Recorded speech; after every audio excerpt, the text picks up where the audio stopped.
"This is not what it looks like," he'd probably say. The universal anthem of men caught halfway between denial and improvisation. But what if what it looks like is exactly what it is? What if the lipstick on the glass isn't a trick of the light, or the unfamiliar perfume isn't a coincidence, or the extra loyalty points aren't a clerical error? What if, for once, the evidence doesn't need decoding, because the story is already written, neatly, in someone else's name? People like James always believe they can talk their way out of optics. But sometimes, the picture is the confession. And all that's left to do is stop pretending you can't read it. My name's Clara, 37. I work in brand partnerships, which means I know loyalty is just marketing for habit. James and I had just come back from a weekend trip, our second attempt at something we used to call love, now rebranded as working on it. He was in the shower, humming like guilt doesn't have rhythm. I was unpacking, the small, quiet ritual of pretending things are normal. That's when I found it. A hotel loyalty card, same chain we always stay at, same logo, same color, but not the same name. Sophie Turner. The points were logged, dozens of nights, almost a full rewards balance. Our trips weren't his first. I wasn't even angry, just humiliated that I'd believed in version 2.0 of a man who still kept the same password for every lie. I put the card back exactly where I found it, because confrontation gives people time to rewrite the script. I wanted to see how long he'd keep reading from his... He called what we had progress. I called it déjà vu with better lighting. I wasn't naive. I was nostalgic. We'd already done this once before, 2 years ago. Same story, same excuses. It didn't mean anything. He begged for forgiveness, promised therapy, transparency, redemption, the usual repentance package with limited time sincerity, and I said yes. Not because I believed him, but because hope is cheaper than starting over. He moved back in. We signed a new lease, bought new furniture, tried to fill the silence with aesthetics. We built our reconciliation like an ad campaign. Sleek, believable, destined to expire. He told friends we were stronger now. I told myself I was wiser. I focused on work. He focused on pretending he'd changed. We started traveling again, the loyalty program of healing, rebuilding trust through shared experiences and staged laughter. That's the irony of cheating. It teaches you how to perform intimacy perfectly. He said we were happy, and for a while, I almost agreed. I didn't believe him again because I trusted him. I believed him because I missed the woman I used to be. In the beginning, we were opposites that made sense. He was impulsive. I was stable. He lived by instinct. I lived by spreadsheets. He used to say, "You make me feel grown up." I liked that he made me forget I already was. Our chemistry felt cinematic, chaotic, magnetic, inconvenient in all the right ways. The kind of love you mistake for fate simply because it exhausts you. The first affair came 3 years in. I found it the same way I'd find the second, through points and paper. A hotel receipt tucked into his coat pocket, my name replaced by someone else's. That time, I screamed. I cried. I threw a plate hard enough to make a sound I still hear sometimes when the house is too quiet. The second time, I didn't throw anything. I just went silent. Silence isn't forgiveness. It's data collection. I started tracking instead of reacting, logging the late texts, the canceled dinners, the vague client drinks that lasted past midnight. I learned to read patterns the way some women read horoscopes. But this time, the third time, the betrayal didn't feel like revelation. It felt like routine. When you've been lied to long enough, the truth arrives like weather, predictable, inevitable. I didn't need proof to know, just time, and he always gave me plenty of that. The worst part wasn't that he cheated again. It was that I'd prepared for it. He called it a romantic escape. 2 nights by the coast, no phones, no work. His idea of atonement packaged as spontaneity. The hotel lobby smelled like citrus and apology. I was halfway through signing the check-in form when the woman at reception smiled and said, "Welcome back, Mr. Cole." Back. She handed him the room keys before I could speak. He laughed too easily. "Must be a mix-up. Guess I've got one of those familiar faces." The receptionist blushed, murmured something polite. I smiled too because pretending is contagious. That night he ordered champagne, told me he loved how far we'd come. I told him I did too, even as I kept the receipt for the minibar he signed. Later, when he fell asleep, I checked it. Room number 410. We were staying in 512. I opened my laptop, logged into our hotel chain's app, and typed in his loyalty number, the one from the card labeled Sophie Turner. 6 past stays appeared, all booked under her name, all at the same hotel, all the same weekends he'd claimed to be traveling for work. Same bed, same view, same lies recycled with better linens.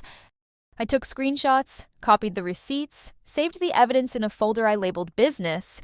He murmured my name in his sleep, slurred by the wine, his hand reaching for me without knowing why. I almost pitied him, the man who couldn't keep his stories straight, but always found the time to rehearse them. Confrontation ends the illusion. I wanted to live inside it long enough to sharpen my revenge. Every night beside him after that, I planned my exit like a heist. Timing, proof, precision. Because if he wanted déjà vu, I was going to give him one worth remembering. 2 weeks later, the universe dialed in on its own. A voicemail blinked on my phone. Unknown number, casual tone. "Hi, it's Sophie. Just checking if we're still good for the weekend. The baby's with her dad." Her voice wasn't seductive. It was ordinary, domestic, comfortable in a way that made everything worse. It's strange when you realize your rival isn't a villain, just another woman who believed the same lies you did. I replayed the message once, then again, then wrote down her number. When I called, my voice came out smooth, detached, the voice I used in business meetings. "Hi, this is Clara from the hotel billing department," I said, "just confirming details for your upcoming stay." Sophie sounded cheerful, distracted. "Oh, thank you. Yes, I'll handle payment at check-in." She confirmed the reservation. Same hotel chain, same weekend James had told me he was visiting a client out of town. I kept my tone even. "Noted. Thank you, Ms. Turner." She hesitated. "Oh, and could you please make sure Mr. Cole gets a quiet room? He prefers that since the baby might visit." The baby. I hung up before she finished the sentence. The silence afterward felt sharper than any scream. That's when rage became strategy. I didn't confront him. I didn't cry. I booked the same hotel, same weekend, under my own name. If he liked loyalty programs so much, he was about to earn one he'd never forget. Friday morning, I told him I had a work trip. He kissed me goodbye at the door, suitcase in hand, performing affection like he'd practiced it in the mirror. "Be safe," he said. "I will," I replied. It was the first honest thing between us in months. A few hours later, I drove to the same hotel. Different name, different wing. Same story. I checked in, unpacked slowly, and ordered a bottle of champagne to his room. From Sophie. Then I waited.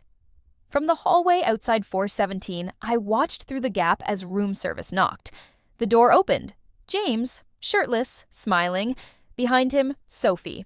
Hair damp, robe loosely tied, that same soft domestic ease I'd heard in her voice. Seeing him happy hurt less than seeing him home. I walked away before the cork popped. The next morning, I checked out and left a package at reception addressed to room 4117. Inside, screenshots, receipts, the loyalty cards, and one note written on hotel stationery. "You're the only thing he's ever been consistent about." Then I drove home, canceled our joint accounts, froze his credit cards, transferred the savings he once bragged about managing responsibly. It wasn't rage, it was arithmetic. Monday morning, my phone rang. A woman from his company's HR department. "We've received your email about James's misconduct with a client. We're investigating." I didn't send it. Someone else did. Sophie. For a moment, I almost smiled. Turns out revenge has better timing when it's crowdsourced. The news spread faster than guilt ever could. By Tuesday, word was out. James had been fired after an internal review. Sophie had filed a complaint.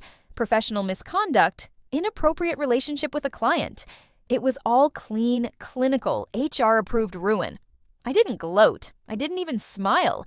I just watched the sequence unfold like dominoes I hadn't meant to knock over. 2 days later, he showed up at my apartment. Unshaven. Eyes red.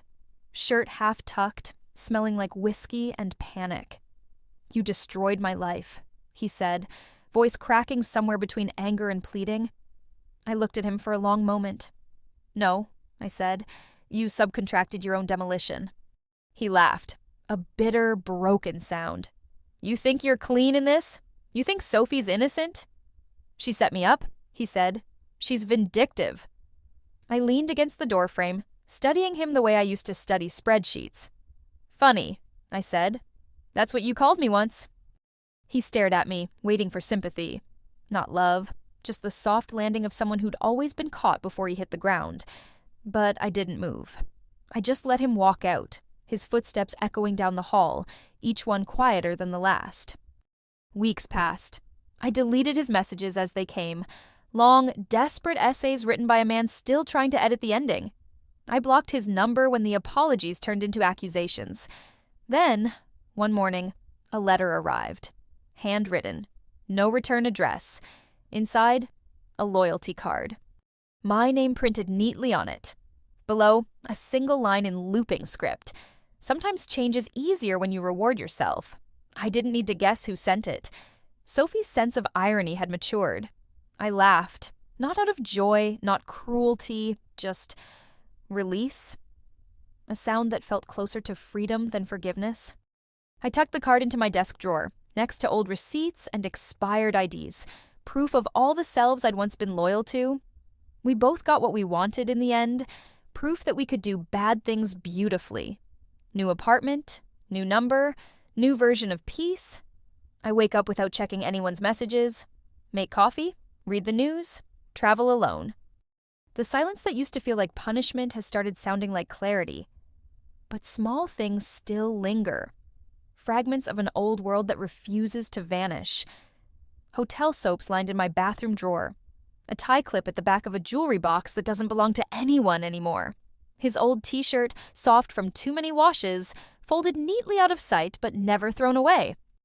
I still read the loyalty card sometimes. The one Sophie sent, my name embossed, the points empty, the message beneath it fading slightly. Sometimes change is easier when you reward yourself. I traced the letters like a scar. Revenge gave me closure, just not the kind that heals. It's strange. I don't regret it. Not the champagne, the receipts, or even the call to HR I never made but still got credited for. What I regret is that it worked. Because now there's nothing left to chase.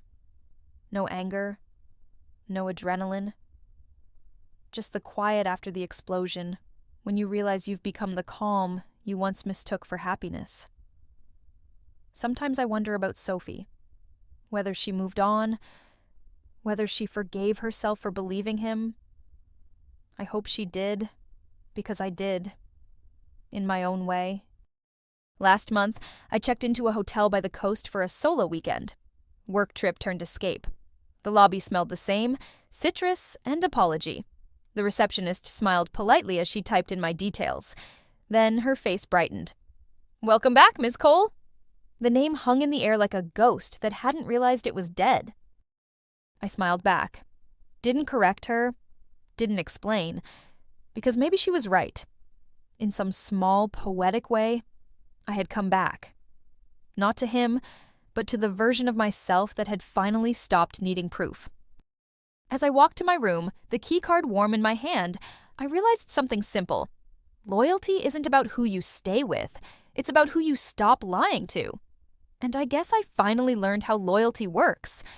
It always leaves someone paying the bill.